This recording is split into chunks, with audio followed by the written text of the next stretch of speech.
안녕하십니까. 홍사원의 경제쇼 플러스, 저는 경제와 정의를 다잡는 홍반장 KBS 기자 홍사원입니다. 요즘 인공지능 서비스 프로그램 챗 GPT라고 하죠. 이 열풍 정말 뜨겁습니다. 뭐 사람보다 이게 더 똑똑하다, 진짜 대화가 되더라, 세상이 바뀌고 있다는 걸 진짜 실감했다, 이런 경험담들 많이 지금 나오고 있습니다. 그래서 오늘 이 챗 GPT에 대한 궁금증 자세히 좀 풀어보겠습니다. 그리고 인공지능이 바꿔놓을 이 가까운 미래, 그리고 이게 뭐 마냥 좋은 점만 있을 건지 이것도 함께 좀 같이 살펴보겠습니다. 국내 최고 디지털 미디어 전문가시죠. 미디어스피어 강정수 박사 나오셨습니다. 안녕하세요. 안녕하세요. 반갑습니다. 그리고 오윤혜 씨 질문 요정 나오셨는데 챗 GPT라고 들어보셨죠? 당연히 들어봤습니다. 네, 인공지능의 친구 오윤혜입니다. 반갑습니다. 인공지능의 친구. 네, 친해지고 싶습니다. 자, 요즘 챗 GPT 이 관심 정말 뜨거워요. 맞아요. 일단 챗 GPT가 뭔지 뭐 요즘 듣기는 많이 들었을 거야. 아마 이거 방송 듣는 분들도요. 뭔지 한번 좀 간략하게 설명 좀 해주시죠. 챗 GPT를 우선 설명하기 전에 왜 지금 이렇게 인기가 있느냐라고 하냐면 인공지능이 계속적으로 본격적으로 연구됐지만 2017년부터 기점으로 본다라면 매년 10배씩 이러한 인간의 목소리와 인간과 대화하는 솜씨, 또 뭐 텍스트를 입력하면 동영상을 만드는 기술들, 인간의 목소리를 흉내내는 기능들이 2017년부터 거의 10배씩 그 퍼포먼스가 증가하고 있다고 보시면 됩니다. 매년 10배요? 매년 10배씩. 그래서 네. 2020년에 오면서 거의 인간의 그 수치하고 유사해졌어요. 그러면서 그 전까지는 뭔가 서툴고 우리가 뭔가 실이라든지 빅스비라든지 얘기하다 보면은 좀만 얘기하다 보면은 재미없고 바보 같고 뭔가 아직까지는 딸리는구나. 얘가 인간이라고 느끼지 않는데 챗 GPT에 오면서부터 3에 오면서 또는 챗 GPT나 GPT-3에 오면서 느껴졌던 이유는 거의 인간하고 유사한 수준까지 왔고 그다음에 예를 들면 DALL-E 2라든지 미드전이라든지 또는 스테이블 디퓨전이라든지 이렇게 해서 텍스트를 입력하면 이미지를 만드는 것이 사람보다 더 잘 그리네. 뭐 이런 것들이 있고 요즘 또는 조금 전에 말씀하셨던 건 그런 인공지능 뭐 프로그램 중에 하나예요. 그렇죠. 이거는 여러 가지가 있는데 이걸 생성 AI라고 합니다. 제너러티브. GPT에서 G가 생성이라는 뜻이에요. 제너러티브. 그러니까 뭔가 대신해서 만들어주는 건데 GPT는 텍스트를 입력하면 텍스트가 결과로 나오는 거고 아까 말씀드렸던 미드전이라든지 스테이블 디퓨전이라든지 DALL-E 2 같은 경우에는 텍스트만 집어넣는데 이미지가 나오는 거고요. 요즘 그게 더 재밌겠는데. 조금만 천천히 말씀해 주시면. 마이크로소프트에 있는 것은 개발한 건 뭐냐면 텍스트를 집어넣으면 소리를 낸다든지 또는 텍스트를 집어넣으면 동영상을 만든다든지 텍스트를 입력하면은 텍스트라든지 이미지라든지 동영상이라든지 오디오라든지 이런 걸 만드는 것을 다 통틀어서 제너러티브 GPT의 G죠. 이거를 생성 AI라고 요즘 부르고 있습니다. 제너러티브 AI라고 부르고 있는데 영어로는 뭘 생성해준다. 뭔가를 만들어준다. 대신해서 만들어준다. 우리가 인간이 요청한 텍스트에서 요청한 것을 만들어준다 해서 챗이고요. P라는 건 조금 어려운 단어예요. 파라메타라는 뜻인데 변수라는 GPT 할 때 프리트레인드라고 돼 있던데. 그러니까 그 P가 프리트레인드인데 사전에 훈련된. 훈련된 그것이 이제 사실 파라메타수로 보통 측정을 하거든요. 그러니까 사전에 학습된 수준이 어느 정도냐. 그게 이제 파라메타의 수예요. 그러니까 GPT 같은 경우에 3 같은 경우에는 1760억 개의 파라메타를 갖고 있어요. 뭔 그렇게 많이 갖고 있냐. 근데 예를 들면 우리가 1차 함수라고 하는 y는 AXWB라고 표현하면 어려워진다. A하고 B는 1차 함수잖아요. 1차 함수. 1차 함수인데 AXWB A하고 B가 파라메타예요. 그러니까 즉 1차 함수는 파라메타를 2개 가지고 있습니다. 거기까지는 몰라도 될 것 같아요. 박사님이나 하시면 되죠. 그만큼 많이 학습이 되어 있다. 그렇죠. 입력이 되어 우리가 있다. 이걸 쉽게 이해하면은 그 학습된 수많은 우리가 이게 여러 가지 집합들 중에는 사람의 어떤 일기를 흉내내는 방법을 학습이 돼 있고 사람의 어떠한 설명문을 갖다가 에세이를 쓰는 그것들이 학습돼 있고 시조를 쓰는 것도 학습이 돼 있고 그리고 뭐 변호사처럼 어떠한 공문을 쓰는 능력들도 돼 있고 의사처럼 이야기하는 것들도 돼 있고 심리 상담을 하는 부분도 요만큼 연습돼 있고 이 덩어리들이 대단히 큽니다. 그러니까 즉 인간의 뇌가 이 파라메타 수만큼 서로 뉴런이 연결되고 있다고 보시면 되거든요. 그러니까 막 이렇게 신경망들이 마구마구 연결되어 있는 게 1750억 개라는 거예요. 그런데 GPT-4가 올해 나올 거라 보고 있거든요. 파라메타 수가 100조입니다. 그럼 인간 두뇌보다 더 그럼 아니야, 인간 두뇌는 100조가 넘어요. 그래서 100조가 넘는다고 나는 그래서 지금 한 개도 못 쓰는. 네네네. 진짜요? 이게 튀는 거죠. 거의 이 100조나 가까이 되는 지금까지 1760억 개로도 GPT-3나 챗 GPT를 보면서 사람하고 똑같이 말한다고 얘기하는데 100조가 되면은 이건 그러게요. 어마어마해지는 겁니다. 인간을 네. 지배하는 거 아닙니까 그러다가? 아니 그래서 지난번에 한번 저희 경제쇼에서 이걸 다뤘었는데 지금은 텍스트로다가 이거 저도 요즘 얼마 전에 가입해서 네. 재밌어. 정말 대화가 되더라고요. 네. 근데 사실 그렇게 아주 똑똑한 것 같지는 않아요. 왜냐하면은 네. 홍사원은 누군지 알아 하고 물어봤더니 네. 모르더라고. 아주 아우. 똑똑하죠. 안다는 순간 피곤해지니까. 대화하기 싫어서. 아니 그런데 네. 그 지난번에 한번 경제쇼에 다뤘을 때 제가 인상적으로 들었던 말이 뭐였냐면은 지금은 텍스트로 이렇게 말하고 아니면 음성을 입력하거나 해서 음성으로 답해주거나 텍스트로 답해주잖아요. 네. 예를 들어서 동영상 이미지를 갖다 입력을 하면은 예를 들어서 뭐 제가 테니스 좋아하니까 테니스 만약 스윙 스트로크 폼을 갖다가 입력을 하면은 이 정도면은 프랑스 오픈에 내가 나갈 수 있어 하고 물어보면은 이런 자세를 어떻게 없습니다. 고치면은 이렇게 치면은 나갈 수도 있어 이렇게까지 된다는 거예요. 가능하죠. 왜냐하면 어. 이미지를 텍스트로 전환하는 중간의 애플리케이션 우리가 지금 하고 있는 거는 되게 원형적이고 원시적인 형태를 지금 보고 있는 거예요. 예. 우선 이걸 만들어놨고 이름도 GPT라는 거는 대단히 공돌이들이 만들었던 이름 같잖아요. 딴 데 네. 가면 뭐 낸시로 만든다든지 타이탄으로 만든다든지 좀 뭔가 사람 이름처럼 했을 텐데 네. 발음도 어렵게. 의인화하지 않겠다는 뜻도 있지만 대단히 네. 그 자체가 아까 말했던 제너러티브, P는 프리트레인드고 T는 트랜스포머라는 거거든요. 트랜스포머는 2017년 이게 사실은 혁명적인 발견이에요. 누가 있냐면 구글이 했어요. 구글이 이거를 해놓고 오픈 소스로 풀었으니까 오픈 AI에서 냅다 가져와서 쓴 거거든요. 이 T가 뭐냐면 트랜스포머냐면 지금까지는 모든 이러한 언어 모델이라고 하는 것들이 센턴스, 문단 중심으로 학습을 해왔다면 얘는 패러그래프, 문단 단위로 학습을 하기 시작하는 거예요. 그러니까 왕창 왜 보면 시리들 이렇게 물어보면 빅스비 애들이 답이 좀 짧잖아요. 네. 좀 길게 답해야 되는데 길게 답하지 못하는 이유가 이들이 문장 단위로 학습을 했기 때문에 문장 단위 위주로 대화를 하는 거예요. 그런데 이 친구 같은 경우에는 야 너 뭐 예를 들면은 홍사훈 기자님이 프랑스 오픈에 나갈 말씀의 가능성에 대해서 써봐 하면은 아마 제가 보기엔 A4 용지 한 장 쓸 겁니다. 그러니까 그 이유가 이 친구가 T이기 때문에 그래요. GPT의 T이기 때문에 문단 단위로 학습을 했고 문단 단위로 내뱉어낼 수 있다는 부분에서의 장점이 대단히 있는 거죠. 제가 이거에 대해서 놀란 게 최근에 음악하는 친구를 만나는데 이 챗 GPT에 가사를 너무 안 올린 이 친구가 작사하는 친구인데 네. 가사 악상이 떠오르지 않으니까 섹시하면서 요즘 쓰는 얘기면서 무슨 내용으로 가사를 좀 써봐 했더니 쓰죠. 인트로, 벌스, 훅, 아우트로 이 폼까지 완성해가지고 완벽하게 거기에 집어넣어서 쫙 나왔다는 거예요. 네네네네. 그 음악 용어에 뭐 아까 인트로 뭐 이런 게. 그러니까 노래 형식까지 다 맞춰가지고 그냥 어떤 문장만 주는 게 아니라 왜냐하면 학습을 어마어마하게 했고요. 예를 들면 학습을 할 때는 좋은 걸 가지고 학습을 해요. 예를 들면 네. 미국 언어 영어로 할 때는 월스트리트저널이나 뉴욕 타임즈나 이런 것들을 다 학습을 했고 네. 그리고 이미 구글 북스라고 해서 전 세계에 있는 웬만한 도서관들이 다 스캔되어 있거든요. 네. 이거 다 학습을 했고 그러니까 수많은 책들을 한국도 하나 학습을 했습니다. 한국에 있는 연세대학교에 있는 도서관을 구글 북스가 가져갔는데 GPT는 그걸 다 읽은 거죠. 어머나. 그래서 그러니까 도서관에 있는 책 정도는 이미 다 양질의 것들은 학습을 했고 네. 그다음에 저널리즘의 글들, 그다음에 블로그 글들,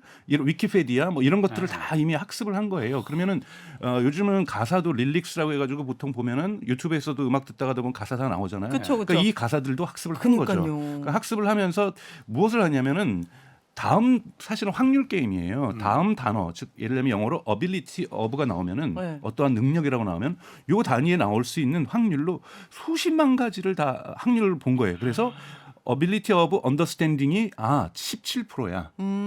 ability of 뭐 creating이 13%야. ability of 그러니까 어떤 능력이 다음에 그 나오는 것들 몇 퍼센트인지를 느꼈고 이것이 음악 가사일 경우에는 확률 몇 퍼센트 이상 거는 쓰지 마. 표절에 걸리니까. 그리고 느낌이 안 좋아요. 그 가사에 안 맞아. 이해할 수 있는 능력 뭐 이렇게 하면 좀 그렇잖아요. 그렇죠. 이런 것까지 다. 네. 그렇기 때문에 무언가 음악 가사에 같은 경우는 또는 랩 같은 경우에는 요 정도 퍼센트에서 요 정도 퍼센트 범위를 정해줘요.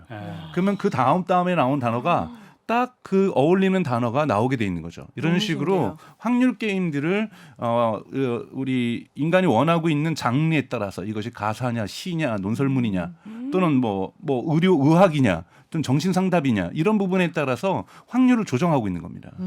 아니 이게 챗 GPT라는 게 보니까는 뭐 MBA 그 시험도 통과하고 뭐 그렇죠. 의학 시험도 의학 시험도 통과하고 그랬다는데 그랬겠죠. 네. 아까 윤혜 씨 말대로 가사 이런 종류의 가사를 갖다 원하면 가사도 써준다고 했잖아요. 네네네. 그러면은 작곡도 이제 이게 가능할까요? 네, 작곡- 작곡도 가능한데 하던데요? 요즘 그 네. 텍스트를 어. 집어넣으면 어떤 풍의 어떤 저기 노래를 만들어주면 노래가 나오는데 네. 저도 몇 번 테스트를 해봤는데 그렇게 썩 아직 좋지는 않아요. 그러니까 그건 어. 뭐냐면 음악은 학습을 많이 못한 거예요. 음악을 음악 데이터죠. 그러니까 학습을 해야 되는 건데 네. 미리 프리트레인드니까 미리 학습이 되어야 되는 건데 그 학습만 하면 나올 수 있다는 거잖아요. 나올 수 있죠. 근데 조금 전에 지금까지는 1,700억 개의 그 파라미터 그러니까 그 네. 영역만 했는데 이건 지금 텍스트예요. 100조 개로 넘어가면은 네, 그건 텍스트예요. 근데 다 아. 텍스트 기반 연습이에요.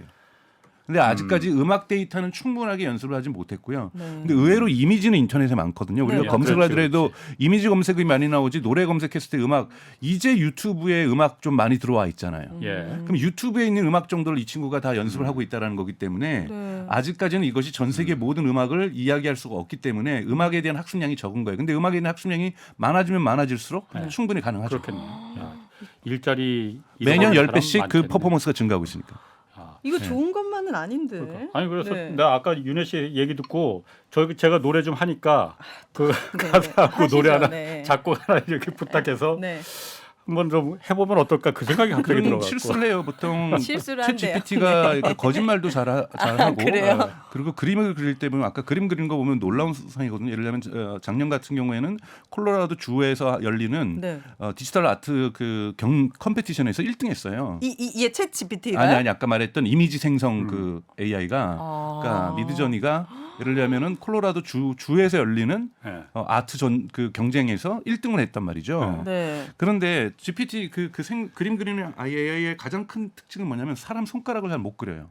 손가락을? 6개로 그린다든지. 아. 예를 들면 그런 사진도 만들어주거든요. 꼭 어떤 예술적인 것뿐만이 아니라 젊은 여성들이 저녁 파티를 하는데 너무나도 해맑게 웃고 있으면서 근데 이 사진을 갖다가 다큐멘터리에 뭐 무슨 상을 받은 사람의 작가 스타일로 찍고 카메라는 뭐 코닥의 무슨 카메라로 느낌이 나오게 4K로 만들어줘. 그럼 딱 만들어주는데 너무 잘 만들어서 사람들이 너무 이쁘게 밝게 웃는 모습들이 좋다 그랬는데 손가락이 다 6개씩 있는 거예요. 아. 그 이유는 왜 그러지? 인류가 그린 그림 중에 손가락이 잘 표현이 안 돼 있어요. 손을 어딜 짚고 있거나 만지고 있거나 예를 들면 손만 그린 그림은 예를 들면 레오나르도 다빈치의 뭐 이렇게 해부학적인 그림들 네. 요런데 몇 개 외에는 손가락이 잘 안 그려져 있어요. 그러니까 얘가 학습을 하면서 인간의 잘 손이 못했다구나. 5개 있다라고 정확히 있다라고 학습을 못하는 거예요. 아. 그런 이런 것들은 좀 수정과 터치를 좀 해줘야 되는 그렇지. 거거든요. 그런 그런 부분들이 이제 실수고 챗GPT는 거짓말을 대단히 잘하죠. 잘한다고요? 네. 예를 들면 들자면 저도 물어봤어요. 예를 들자면 한국은행은 최저임금에 대해서 경제쇼니까 네. 최저임금에 대해서 어떤 입장을 갖고 있지? 그랬더니 한국인은 총재 입장에서 한번 얘기를 해줘. 그랬더니 지금 한국은행 총재는 이충렬이고 저도 처음 듣는 이름이에요. 네. 이충렬이고 한국은행이 2022년에 낸 경제전망 보고서에 따르면 최저임금에 대해서는 이렇게 얘기를 하고 있는데 이것은 한국은행은 최저임금제에 대해서 중립적인 입장이라고 볼 수 있습니다라고 얘기 나오죠. 그래서 제가 그 경제 보고서를 찾아보니 네. 최저임금에 대해서 말은 전혀 없어요. 그렇죠. 한국은행이 왜 지금 그렇죠. 근데 이제 경제 전망을 함에 있어서 아. 물가라든지 이런 데 최저임금이 어떤 영향을 미칠 수 있느냐, 임금 인상률이라든지 이런 얘기를 할 수 그런 건할수 있으니까. 있지. 근데 되게 논리 정연하잖아요. 한국은행의 몇 년도의 총재는 누구입니다. 그렇네. 그런데 한국은행은 매달 경제 전망 보고서를 제출하고 있는데 그건 사실이거든요. 네. 이번 몇 년도 매달 거에 의하면 이러이러한 이야기를 했는데 최저임금의 일반적인 장단점을 얘기하고 있어요, 사실. 예. 이런 장점도 언급하고 있고 이런 단점도 언급하면서 하지만 중립적인 입장을 취하고 있습니다. 뭔가 제가 설득 당하는 거잖아요. 네. 그런데 사실은 그러한 출처가 불명확한 것들, 예. 그 출처가 사실이 아닌 것들을 쓰고 있어요. 왜냐하면 챗GPT는 단어의 확률 게임을 하는 것이지 사실을 얘기하는 게 아니에요.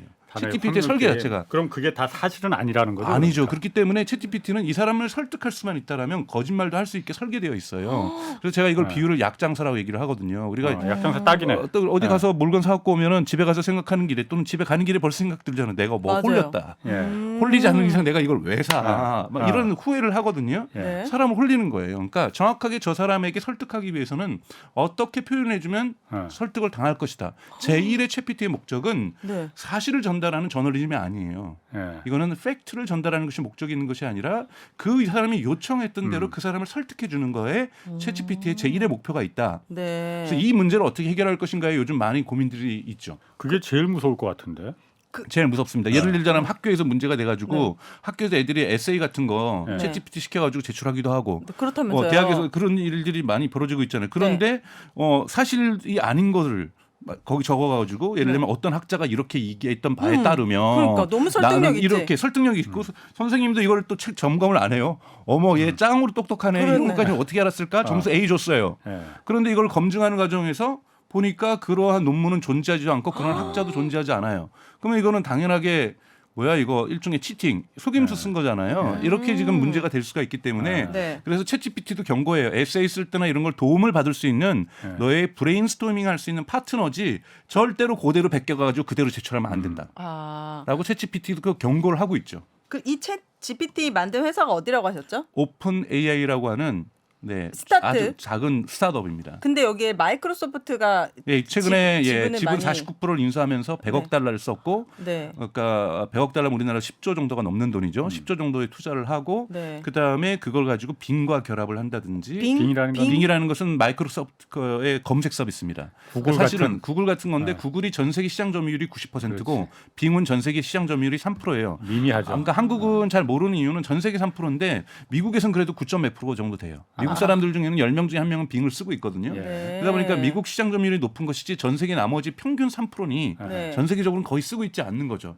네. 그런데 지금 마이크로소프트의 빙이 결합되면서 네. 저도 어제부터 써보고 있는데 지금 이 구글이 지금 작년 12월에 사내에서 코드 레드를 발동을 했어요. 그게 뭐예요? 빨간 경고등 켜졌다. 경고등을 킨다. 위기 상태다. 구글의 역사상 가장 큰 위기를 우리가 만나게 되었다. 빙에서 이걸 한다는 소식만 듣고서 그러니까 빙이 챗 GPT하고 같이 결합을 결합을 한다. 하겠다라는 순간. 그러니까 그 예고편만으로도 그렇네. 레드 코드. 레드 코드를 그 구글의 CEO가 발표하고 네. 구글 창업자까지 불렀어요. 창업자를 불러서 네. 지금 20년 만에 구글의 역사상 가장 큰 위기가 위기가 닥쳤다. 왔다. 여기에 대해서 우리가 어떻게 대응할 것인가에 대해서 나만 결정할 수 있는 게 아니니까 창업자들도 오고 네. 해가지고 우리 같이 한번 논의를 해보자. 네. 그 정도로 지금 지각 변동들이 경제계 구글에. 지각 변동들이 지금 발생하고 있는 거죠. 그럼 네. 마이크로소프트는 그 빙이라는 검색 엔진이잖아요. 그러니까 네이버나 다음 같은 네. 그걸 이용해서 검색 서비스에 검색 서비스에 이 챗 GPT? 인공지능을 그러니까 집어인 거죠. 도입해서 네. 구글을 이겨보겠다. 네, 한번 우리 쉽게 얘기를 해보자고요. 고양이 저도 이제 얼마 전부터 고양이를 키우고 있는 집사인데요. 네. 고양이의 치석? 하여튼 칫솔질을 해야 되는가라고 네. 우리가 검색을 하면은 네네. 보통 구글이나 네이버나 다음에 뭐가 나올까요? 다 광고예요. 그냥 처음부터 끝까지 뭐 치약 광고부터 시작해서 칫솔 고양이 칫솔 광고부터 해서 우선 광고 한번 착 나오고 줄줄줄줄 내려가면 이 물건을 또 팔기 위한 블로그 광고들이 사실은 광고 아닌 척해서 쭉 나오잖아요. 네. 최소한 2페이지 정도 가야 사람들의 경험담인데 이것도 지금까지 많이 본 사람들의 어떤 글들만 오기 때문에 뻔한 글들이 좀 올라와요. 예. 근데 빙에다 검색을 해봤어요. 제가. 네. 그랬더니 뭐가 나와요? 바로 챗이 먼저 얘기를 해줘요. 고양이 치아는 이러이러한 특성을 가지고 있고 이러이러한 부분에서 칫솔질을 해줘야 되고 칫솔질을 해줘야 되고 안 하게 될 경우에는 이러이러한 후유증이 있습니다. 그리고 마치 수의사처럼 얘기를 해요. 만약에 진짜 이렇게 안 하게 되면은 당신이 사랑하는 고양이 표현 써요. 당신의 사랑하는 고양이가 이런 일을 겪을 수가 있습니다. 그러니 당신이 이러이러한 노력을 사랑하는 고양이에게 해주세요. 내가 원하는 답을 바로 얻을 수 그렇죠. 있군요. 그거 나오면 그 다음에 그거를 근거하는 링크들이 나와요. 그 다음에 광고가 조금씩 나옵니다. 그러다 보니까 광고가 후순위로 밀리는 거잖아요. 네. 근데 구글 입장에서는 또는 네이버나 다음 입장에서는 광고 매출이 구글 같은 경우는 약 80%예요. 전체 매출에. 그렇죠. 근데 검색 광고에 이 자기네들도 결합할 수 있어요. 구글은 아까 말했던 T라는 거를 만들어서 공개한 사람이고 GPT의 T를.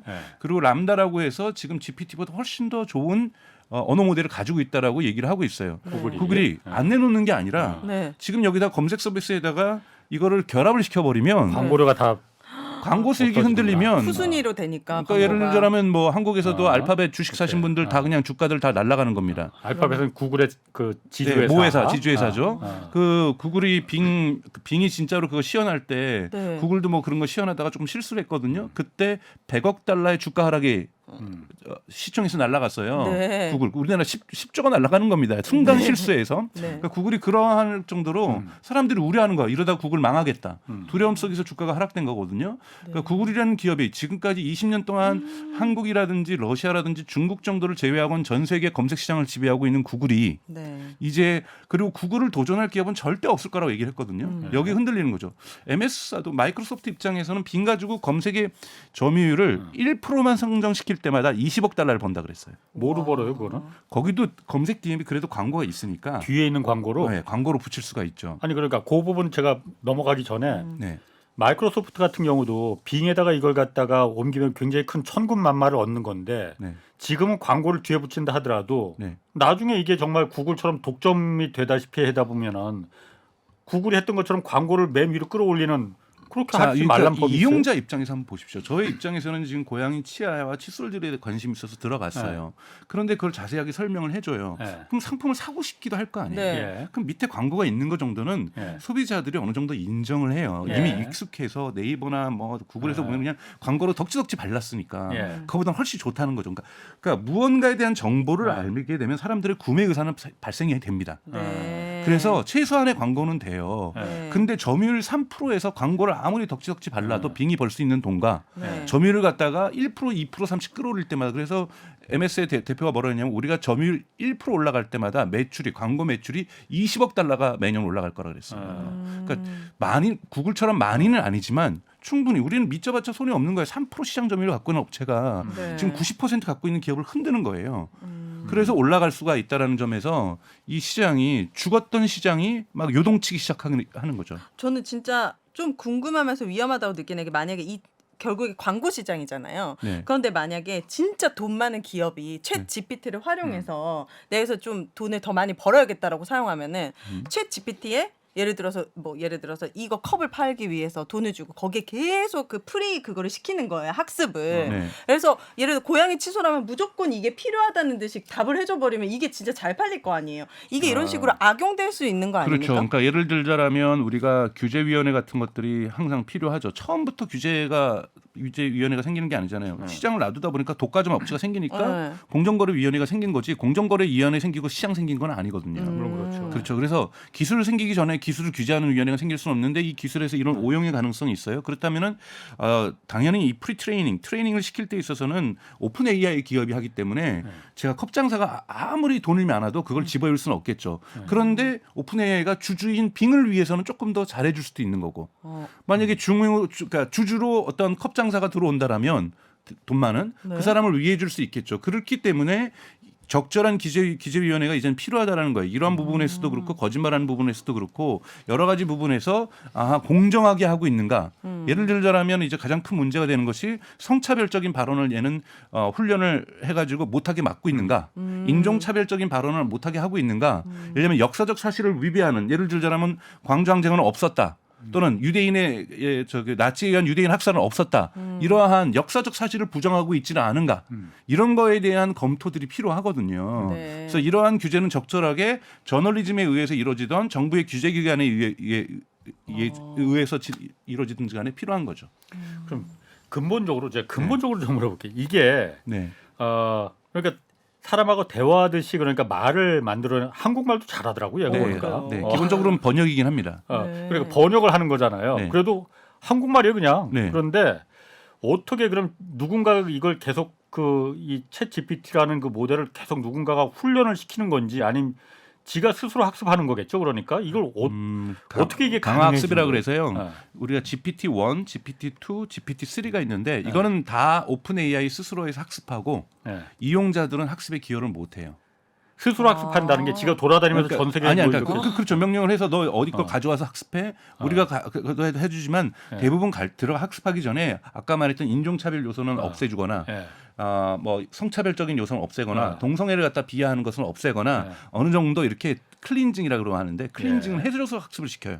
그건 누가 그러면 그 통제를 사람이 합니까? 합니다. 사람이 하고 사실 여기에서도 좀 비리가 부정이 있었어요.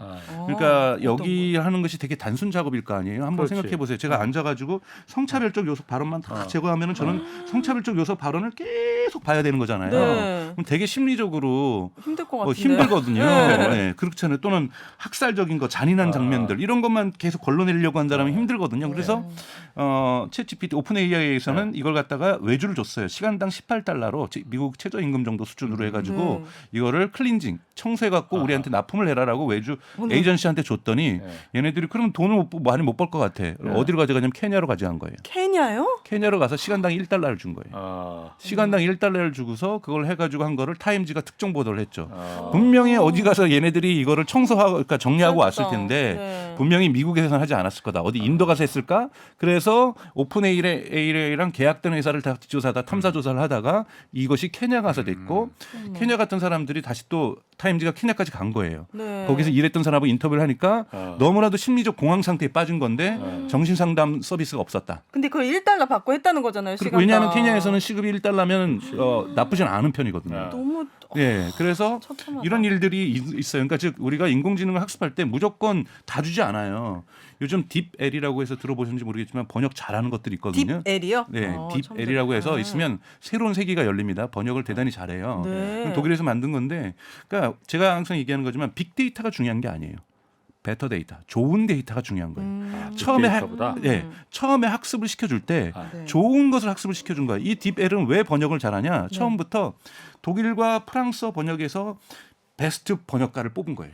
아. 그 사람이 번역한 것만 우선 학습을 시켜준 거예요. 그랬구나. 초기 학습을 기초 공강을 잘해준 거예요. 또는 독일어하고 영어 학습에 있어서 번역에 있어서 독일어하고 일본어 번역에 있어서 그 나라에서 탑 10에 끼는 번역가들만의 책들을 번역을 먼저 시켜주는 거죠. 네. 그래서 얼마나 양질의 데이터를 입력시켜주느냐 이런 것들이 나타나고 한국에도 미루다 사건 일어났었잖아요. 미루다요?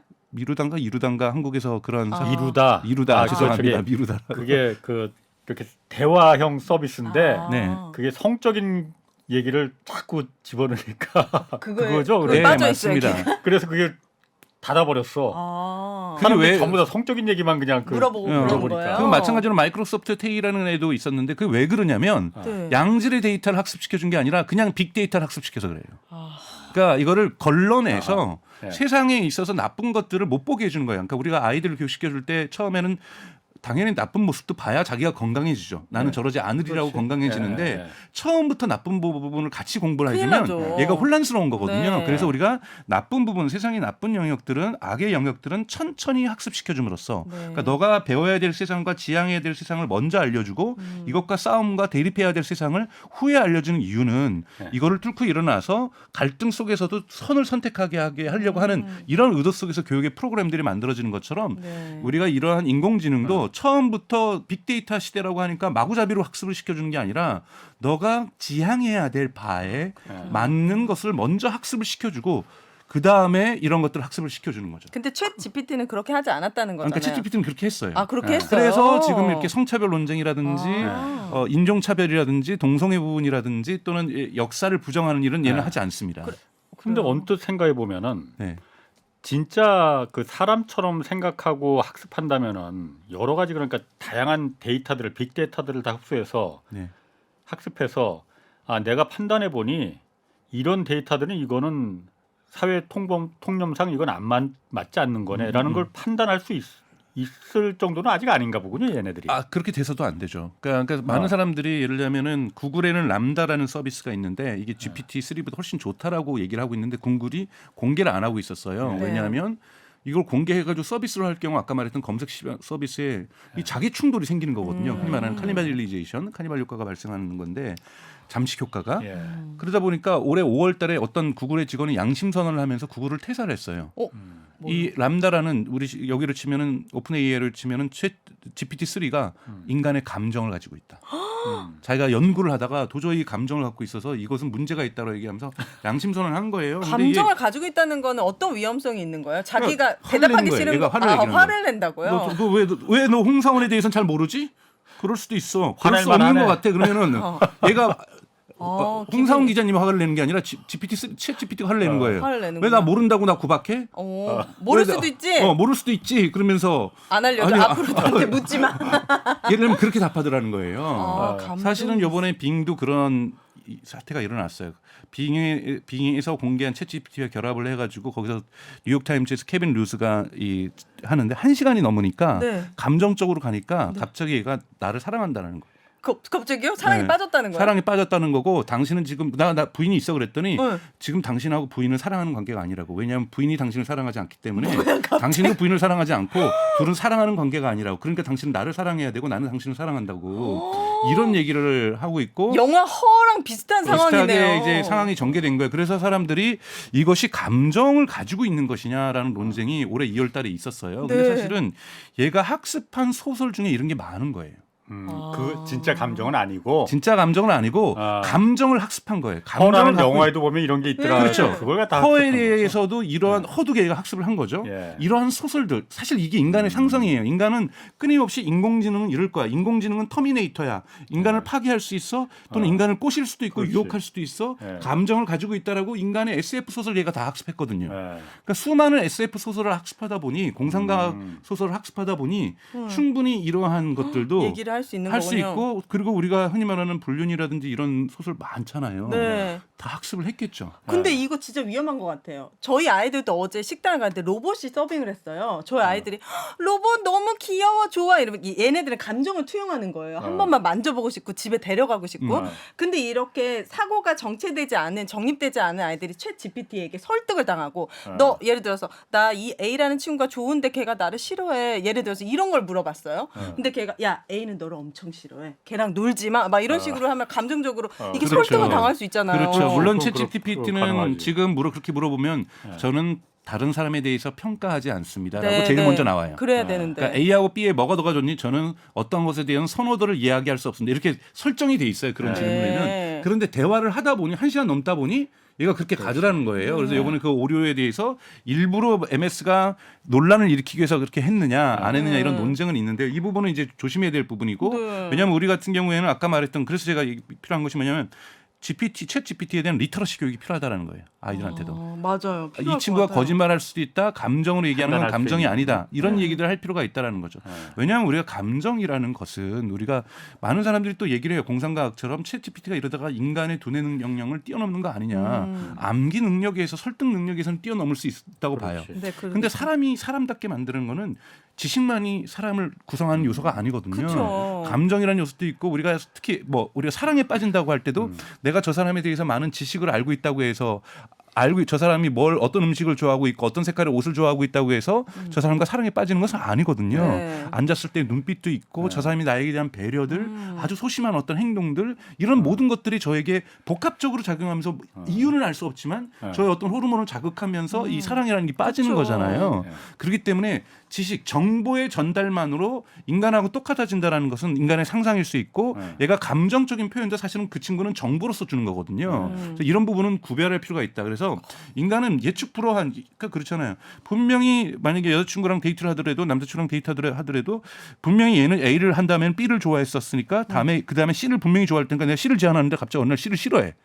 뭐죠 이런 변덕? 근데 사실 이 변덕 자체가 그 사람이 그 자체예요. 그쵸. 그러니까 예측할 수 없음이 인간의 대단히 중요한 특성이거든요. 이것까지 챗 GPT가 한다 저는 있을 수 없다고 저는 생각이 들어요. 이 친구는 아까 말했던 확률 게임에 의해서 진행되는 거기 때문에 예측할 수 없는 행동을 하더라도 이거는 미리 프로그래밍된 그런 상태라는 거죠. 그렇기 때문에 너무 그런 것은 두려워할 필요가 없다. 그래서 사실 오히려 저는 저널리즘의 역할이 중요하다고 생각해요. 맨날 이거 나오면은 기사 이번에 많이 수두룩하게 했던 게 뭐예요? 챗 GPT에게 물어봤더니 맞아요. 정말 저 미치는 줄 알았어요. 다 기사 제목이 챗 GPT에게 물어봤더니 뭘 물어보기는 그리고 터미네이터가 온다. 인간을 파괴하는 것이 아니야. 인간과 기계의 대결. 이거 벌써 10년을 울고 먹은 거예요. 알파고하고 알파고 저기 때부터. 이세돌하고 한번 바둑 한번 했잖아요. 경기에서 우리가 졌다고 네. 그거 복수하려고 하는 건지 모두가 대결 구도를 한단 말이에요. 네. 어떻게 공존할 것인가. 어떻게 우리는 챗GPT를 활용해서 아까 전에 MBA도 통과하고 변호사 시험도 통과하고 의사 시험도 통과한다는데 그 정도의 지적 능력을 갖고 있는 친구를 네. 내가 어떻게 활용해서 하지만 위험성을 활용. 알면서 어떻게 업무에게 적용을 할까. 엑셀을 도와주기도 해요. 하다가 엑셀 공식 이거 펑션을 어떻게 함수를 어떻게 외워야 되지? 그러면 엑셀 후루 풀리는데 이거 누구한테 물어볼까? 잘하는 애한테 물어볼까 하다가 챗GPT한테 물어보면 알려주거든요. 그러면 내 업무에 도움을 받고 그리고 보고서 써야 되는데 뭐 10장짜리예요. 이거 우선 요약을 해야 돼. 그럼 GPT한테 그 보고서 링크 주면은 요약해줘요. 짧게. 진짜 그리고 요약해준 걸 마음에 좀 안 들어. 좀 더 우리 보스가 좋아하게 선명하게 굵게 한번 요약 좀 해줘. 그럼 그렇게 요약해줘요. 또는 아주 미세하게 형용사를 많이 쓰면서 요약해줘. 부사를 많이 쓰면서 요약해줘. 그럼 요약해준단 말이에요. 이렇게만 쓰이면 좋지만 이렇게 안 쓸 것 같은데. 그렇죠. 근데 이렇게 하면 업무 효율성이 좋아진다는 거죠. 그러니까 이렇게 갈 수 있도록 언론이나 저널리즘의 역할이 더 좀 크다고 하는 거예요. 크다고 보는 거예요. 자꾸 대결 구도라든지 인간을 뛰어넘을 것인가 우리가 저기 청취자 여러분, 시청자 여러분 공포에 빠져야 됩니다. 내일이면 일자리 다 줄이고 GPT-4가 오면은 100조라는데 파라메타가 이게 지금 어느 정도인지 아십니까? 우리는 끝난 겁니다. 우리 인생 종쳤습니다. 뭐 이렇게 얘기하면 안 된다라는 거죠. 근데 마이크로소프트사가 얼마나 이게 잘 돌아가는 사람들인데 이걸로 최종적으로 구현하고 싶은 게 단지 이런 기능들 때문에 이렇게 하겠습니까? 10조가 넘는 돈을 여기다 넣지는 않. 그 사람들이 최종적으로 구현하고 싶은 건 뭡니까? 우선은 마이크로소프트가 우선 돈을 많이 벌고 있는 게 뭐냐면 네. 우리가 MS 워드, 엑셀 그 이런 거 쓰는 사람들 많이 있죠. 저는 아예 아무것도 몰라가지고. 어마어마하게 많이 있죠. 전 네. 세계에서 가장 큰 시장이죠. 네. 여기에 GPT를 다 붙이겠다라는 거예요. 그래서 쓰다가 이 부분 앞부분까지 쓴 부분 좀 빨리빨리 요약해줘. 이걸 갖다가 엑셀로 표시해줘. 아 그렇게? 네, 그렇게 지금 다 이미 결합이 돼 있어요. 그리고 나서 팀스, 줌 같은 경우가 우리 줌은 아시잖아요. 네. 줌과 같은 게 팀스라고 해서 MS에 마이크로소프트에 있거든요. 예. 그러면 걔가 회의를 하면은 자동적으로 회의 요약 보고서를 만들어줘요. 아 그러니까 우린 대화만 했는데. 워드 프로세서로 쭉 치다가 그 MS 워드로 다 치고서는 네. 자 내가 이거 한 장 썼는데 A4 용지로 지금 10장 그 보고서를 썼는데 조금 더 세련되게 좀 한번 만들어줘. 이렇게 네. 하면 뚜룩 만들어준다 만들어주고 이거죠. 있고요. 우리가 그리고 영상 회의를 해요. 회의한 다음에 회의록 만들어주고 회의를 요약해줘. 그리고 거기서 메일이 와요. 메일이 오면 이메일이 오면은 저 영어로 온 메일 한국어로 정리해가지고 우리 상사한테 보고할 수 있게 2줄로 요약해줘. 이런 거 다 해줘요. 근데 네. 그거를 지금까지 하려면은 분명히 2시간 걸렸을 거예요. 특히 예를 들면 해외 마케팅 업무를 일하고 있다고 그렇지. 치죠. 네. 해외 마케팅 업무는 다 영어로 다 대화할 거 아니에요. 그럼 이메일 다 주고받았는데 상사한테 보고도 해야 돼요. 어떤 메일을 주고받았는지 남모르게 할 수는 없거든요. 기업에서. 네. 그러면 그걸 갖다가 영어를 아무리 이 사람이 잘하는 사람이라도 다시 한국어로 정리해가지고 요약하려면 30분은 걸릴 거 아니에요. 근데 챗GPT한테 부탁하면 10초 안에 15초 만에 해준단 말이에요. 아, 그렇게 들으니까는 마이크로소프트가 왜 여기에 지금 집중하는지 그냥 그 검색 엔진 빅만을 위해서 하는 게 아니네. 그러니까. 그렇죠. 그다음에 또 하나가 더 있습니다. 뭐요? 또 하나가 이제 우리가 클라우드 서비스라고 들어보셨어요? 저장하는 곳. 클라우드 서비스라고 해가지고요. 뭐 AWS라고 해서 아마존에서 하는 클라우드 서비스가 있고 많이 즉 있죠. 과거에 기업이 서버를 회사 이 건물 내에 뒀다라면 네. 이러한 클라우드 구름과 같은 데 그렇죠. 둔다고 해가지고 네. 우리가 클라우드 서비스 해가지고 되게 커지는 시장이잖아요. 네. 그 정도는 다 알아요. 네. 저희도. 저장 맞죠? 그렇지. 네. 네네 연산도 해주고 그다음에 두 번째 큰 회사가 애주어라고 해서 마이크로소프트가 갖고 있어요. 예. 이 챗GPT가 예. 한 번 답변하는데 네. 예. 1센트에서 2센트가 들어요. 돈이 들어요? 네, 그렇지. 우리는 그래서 무료로 해준 거지만 유료로 좀 바꾸고 있어요. 네, 유료도 바꾸고 있지만 왜냐하면 컴퓨터가 그만큼 거기서 어마어마하게 서버가 돌아가요? 돌아가야 예. 돼요. 예. 아. 근데 그거 어디서 돌아가냐면 마이크로소프트의 애저에서 돌아가요. 클라우드 서비스 클라우드에서. 또는 MS 저기 또는 뭐 예. 저 아마존에서 돌아간다는 그런데. 거죠. 세상에. 그래서 엄청나게 이건 환경에도 좋지 않다 그래. 전기 비용이 많이 발생한다고 네. 얘기도 하거든요. 네. 그러면 사실은 뭐냐면 100억 달러를 투자하면서 얘네는 그랬을 거예요. 너네 앞으로 모든 계산은 다 우리 클라우드 서비스 와서 해줘. 우리 주 고객사이기도 해요.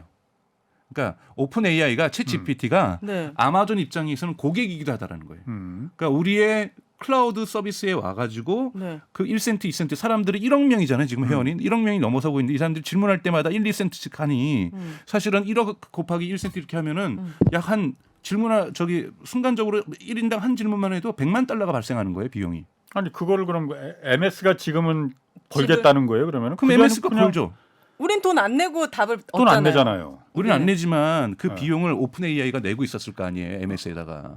아, 오픈 AI 그 만드는 회사가 이 MS의 비용이 그 클라우드의 계산을 이용하니까 계산을 이용하니까 냈을 거 아니에요. 근데 옆에 예. 있는 아마존이 예. 우리가 그거 좀 더 싸게 해줄 테니까 우리한테 올래? 엄청난 고객이잖아요. 예. 뭐 분당 우리나라 돈으로 10억을 넘게 쓰니까요. 예. 우리나라 돈으로 분당 10억을 쓰고 있는 거예요. 이 연산자 이 챗GPT를 운영하기 위해서. 네. 그럼 한 시간에 얼마예요? 엄청난 돈이잖아요.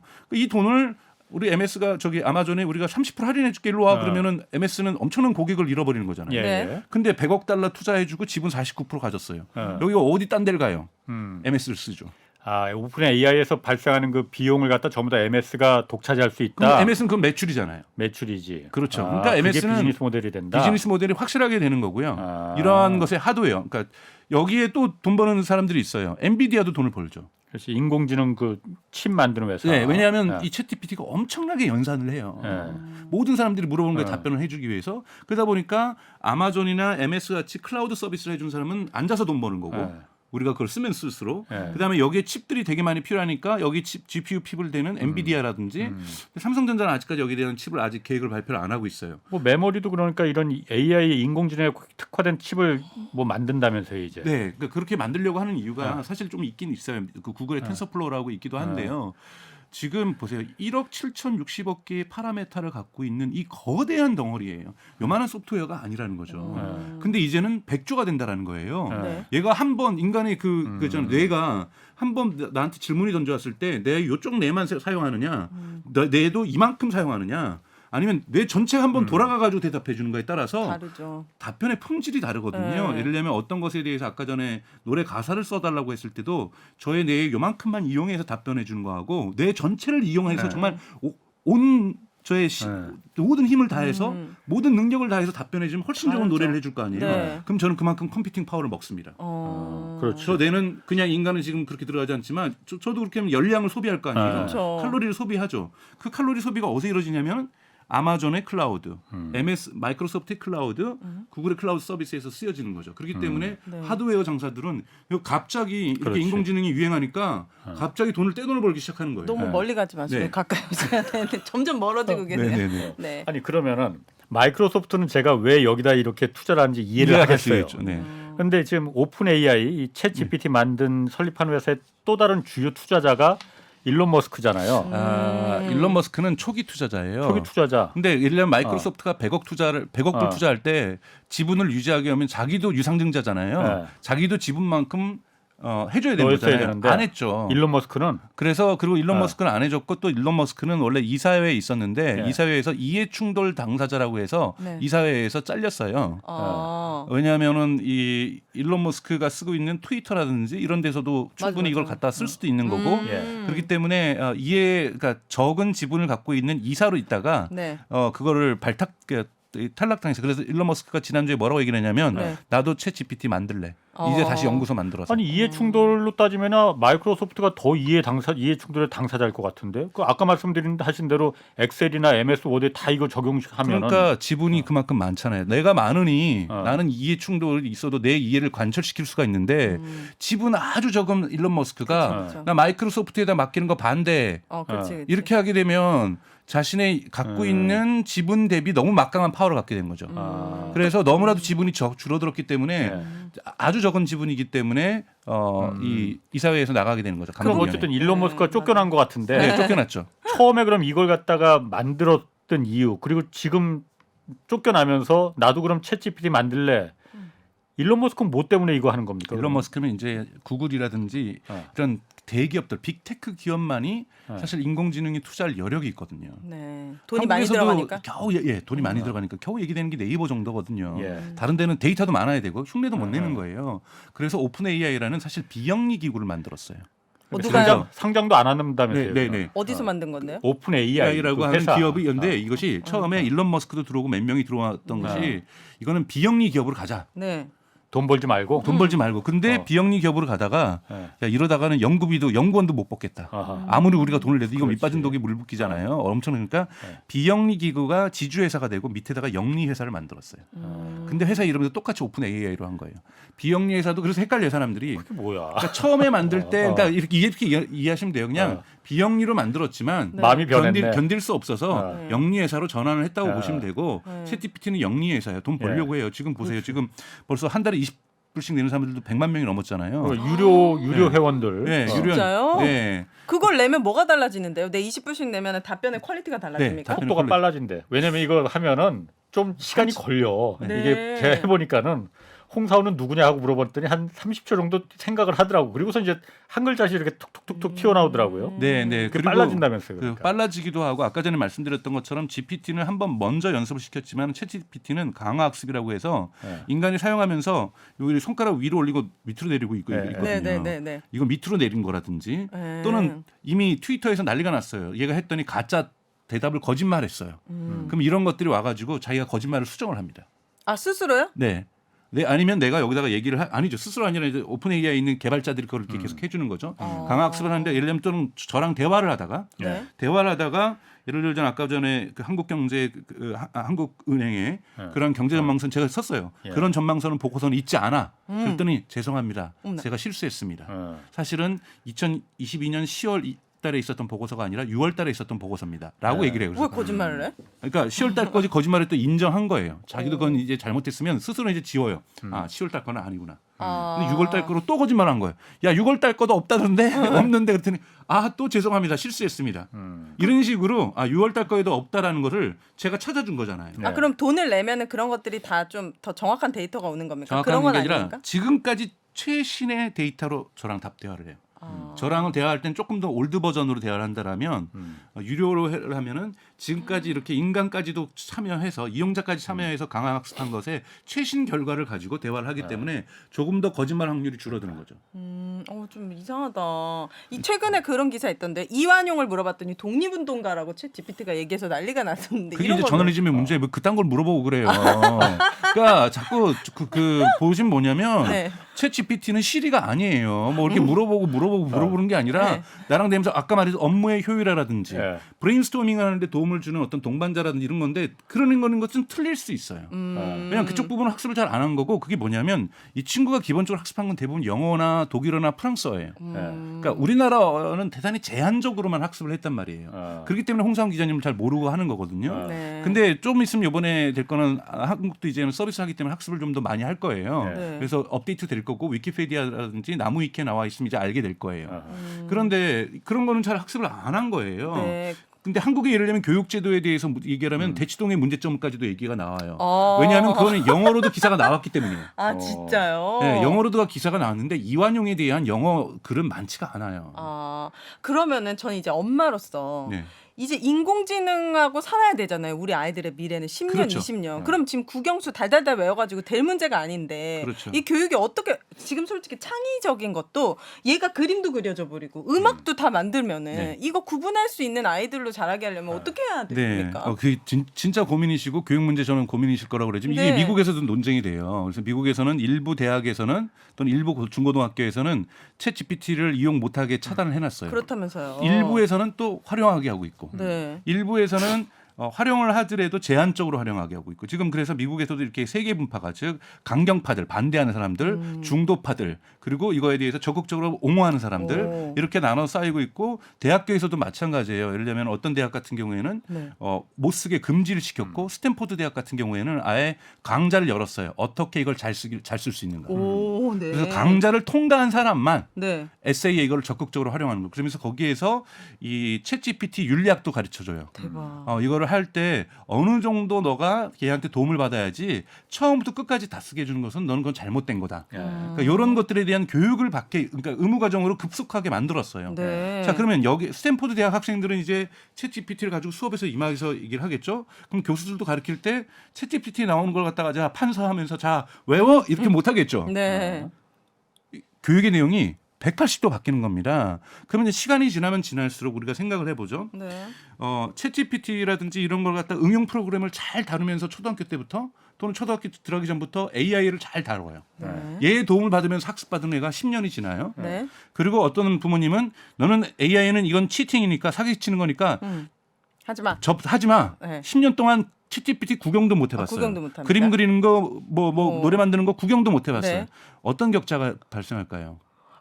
아니 그 어마어마한 격차가 어마어마한 있겠죠. 격차가 얘는 가서 요약도 제대로 못할 지가 다 하고 있을 거예요. 사람이 하는 게 좋지. 옛날 것이 좋은 것이요, 우리 것이 좋은 것이요, 뭐 이러면서 나는 땅에서 난 인간이야. 이게 제가 생각하는 AI 격차예요. 아니 그러면은 불평등이 발생하는 겁니다. 그걸 선행학습한 애들은 AI에 엄청난 의존도가 생김으로 인해서 이제 AI가 없으면 바보가 되는 거 아닙니까? 바로 그 얘기를 많이 나왔던 것이 언제냐면은 1970년대 말에 70년대 말이니까, 네. 미국에서 전자계산기를 네. 그 수업 시간에 도입을 할 것이냐 말 것이냐, 아. 쓰게 할 것이냐 말 것인가. 초중고 고등학교 때부터. 우리나라는 대학교부터 공과생들은 가능해요. 그렇지. 근데 그거를 초등학생부터 할 거여서 1779년에 전미 수학 교육자들이 모여가지고 큰 논쟁을 합니다. 찬성 반대가 다 비슷했어요. 자, 찬성하는 쪽에서는 자, 계산기가 할 수 있는 것까지 왜 우리가 가르쳐? 그렇지. 그래서 놀자는 게 아니라 다른 수학을 가르치자. 더 많은 수학을 가르치자. 네. 반대하는 쪽에서는 저러다가 의존성이 커져가지고 저런 결과에만 의존하고 과정은 잘 모르는 애들이 되면 어떡하냐. 전자계산기가 할 수 있는 거는 찬성하는 쪽에서는 이러이러한 과정 정도는 우리가 논리적으로 가르쳐주고 네. 그것을 가지고 할 수 있는 더 많은 논리가 있다. 네. 더 많은 창의력들이 있다. 네. 그렇지. 예. 그거 어떻게 됐습니까? 누가 찬성이 맞았습니까? 이겨요. 찬성이 이겨요. 네. 이겨서 도입이 되죠. 그래서 미국의 초등학교 지금 가면은 초등학교부터 전자계산기 써요. 프랑스도 쓰고 있고 독일도 쓰고 있어요. 네. 그러다 보니까 그 친구들은 다른 수학을 하는 거예요. 제가 다른 독일에서 수학을? 공부를 했거든요. 학부부터 경작으로 했었는데 네. 루트 11을 제가 항상 예를 드는 건데 네. 이게 4 곱하기 3이니까 2루트 3이거든요. 네. 이렇게 쓰면은 애들이 어떻게 알았냐. 오 대박이다. 너 진짜 천재라고. 그랬더니 자기네들이 전자계산기로 그거를 검증을 해봐요. 맞는지. 2 곱하기 2, 루트 2하고 네. 루트 12를 했더니 맞다라는 거야. 너 이거 어떻게 알았냐고. 왜? 한 번도 안 해본 거예요. 우리처럼 루트 12를 줄여가지고 2루트 3으로 바꿀 이유가 없었던 거예요. 맞아요. 근데 이렇게 그러니까 이거를 안 하고 그들은 근데 다른 수학을 한 거예요. 다른 수학을 했기 때문에 처음에는 제가 보기에는 제가 수학을 잘하는 것 같았어요. 네. 그런데 점점 이 친구들이 대학원 정도 가니까 학부에서부터 물론 이제 거기는 좀 조금 수학 같은 경우에는 50% F 제도가 있어요. 입학 그런데. 졸업하기 어렵게 만들어놨기 네. 때문에 입학은 쉽게 할 수 있기 때문에 쭉쭉쭉쭉 떨어져 나가면은 남는 애들하고 대학원 정도 가면요, 네. 뭐 진짜 너무 수학을 잘하는 거예요. 다른 수학을 하면서 컸던 친구들이고 전자계산기를 제가 시험 보면 오히려 제가 손해를 봐요. 저 전자계산기를 떠듬떠듬 만져요. 그때가야 전자계산기를 처음 배웠으니까. 네. 근데 이 친구들은 전자계산기를 만지는 속도가 너무 빠르니까. 너무 빨라요. 그러니까 그걸로 통계도 내고 우리는 예를 들면 중간값을 구하라 문제가 평균을 구하라는 문제가 시험 문제 나와요. 평균 구하고 중간값 구하는 건 전자계산기에 다 들어가 있어요. 공대 이 전자계산기에는. 그러니까 이런 문제는 나오지도 않아요. 그러니까 뭐 그걸 떠나서 제가 이거를 보니까는 활용을 네. 요즘 그 중학생들 제가 보니까는 시험 문제가 나오면 무슨 루트 뭐 코사인 뭐 이런 것이면 사진을 찍어서 그 어플이 있더라고. 네. 사진을 찍으면은 정답을 나와줘. 식하고 네, 네, 연산식하고. 네, 인식해가지고 이 이미지. 정도로 그러니까 네. 지능이 있는데 처음 들었죠, 왜? 윤혜 씨는. 그러니까 예를 들자면 영국에 있는 수능 출제위원장은 이런 얘기도 했었어요. 그렇게 해서 네. 실제로 도입되지는 않았는데 수능 시험에 스마트폰을 갖고 들어오게 하자. 예. 와. 그러면 수능의 내용이 바뀌어야 되는 거고 문제가 바뀌어야 되는 거거든요. 네. 근데 우리는 그거 뭐 그때 한번 수능 시간에 쫓겨났잖아요. 도시락통에 넣어놨다가 예. 그게 걸리는 바람에. 그럼 이거를 적극적으로 활용한 교육이 필요하다는 말씀입니까? 그러니까 저는 물론 활용을 하는 교육이 필요하다는 주의인데 활용을 안 한다고 생각해 보죠. 거꾸로. 근데 지금 미국은 할 거예요. 네. 독일도 교육부 장관이 3주 전에 나와가지고 위원회를 설치하겠다. 예. 챗GPT 시대에 교육의 내용을 완전히 수정할 수밖에 없는 상황이 몰릴 수 있는지 네. 그걸 검토부터 먼저 할 거고 네. 만약에 그것이 예스라고 답이 나올 경우 새로운 내용 교육 내용을 만들겠다라고 교육부 장관이 얘기했단 말이에요. 그럼 독일 애들은 챗GPT랑 어렸을 때부터 아까 말했던 친해졌으니까. 미드전이랑 그림 그리는 것부터 음악 만드는 것까지 친해져서 그걸 활용할 줄 알아요. 그거 했더니 회사에 고용을 했더니 업무 짱 잘해요. 남들이 5시간 할 거 그러게. 1시간 만에 해요. 근데 우리는 5시간 걸려야 돼요. 예. 네, 그걸 활용하자. 자, 그럼 활용하자. 우리는 어떻게 할 것인가 선택은 좀 명확하다라는 거예요, 그거는. 명확하게 하는 걸로 하고 이제 오늘은 여기서 끝내시죠. 뭐. 잘 활용하는 방법까지는 다음 시간에. 여기까지 오늘 진짜 하겠습니다. 시간 가는지 몰랐네요. 네. 두 분 오늘 강정수 박사, 오윤혜 씨 두 분이었고요. 홍사원의 경제쇼 플러스 오늘 여기서 마치겠습니다. 고맙습니다. 감사합니다.